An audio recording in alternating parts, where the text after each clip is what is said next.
बूढ़ा शेर एक चट्टानी गुफा में अकेला रह रहा था। जो कुछ आसानी से मिलता उसी पर संतोष कर लेता।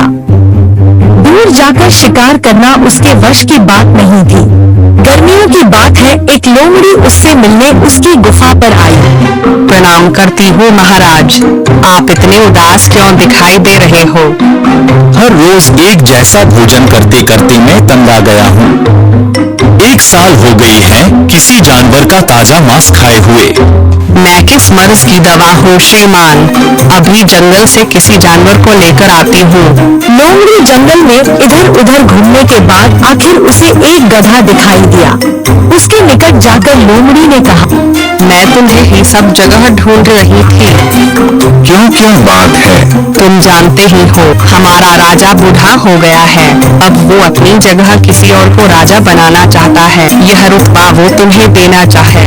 अच्छा ऐसी बात है, तो चलो मैं तुम्हारे साथ चलता हूँ। दोनों शेर की गुफा की तरफ चल पड़े। जब गुफा कुछ कदम दूर रह गई तो लोमड़ी बोली, अब तुम अकेले जाओ, महाराज बाहर बैठे हैं।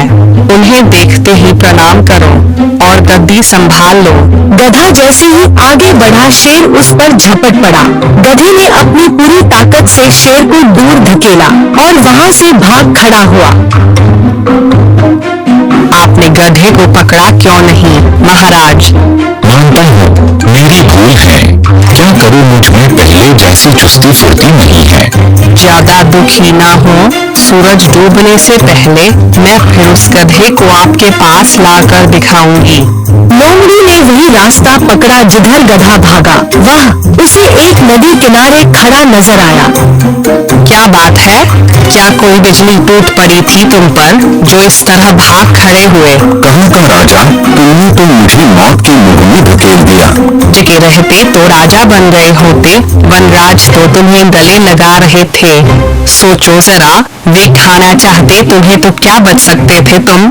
शायद तुम ठीक कहते हो, मुझे खाने का ही उनका इरादा होता तो आसानी से बचकर निकलने न देते मुझे। चलो मेरे साथ, मैंने महाराज से तुम्हें एक और अवसर देने को कहा। लोमड़ी ने जैसे तैसे गधे वो मनाकर वापस गुफा पर ले आई। अब बिना देर किए आगे बढ़ो और शेर से कहो कि सिंहासन तुम्हें सौंप दे।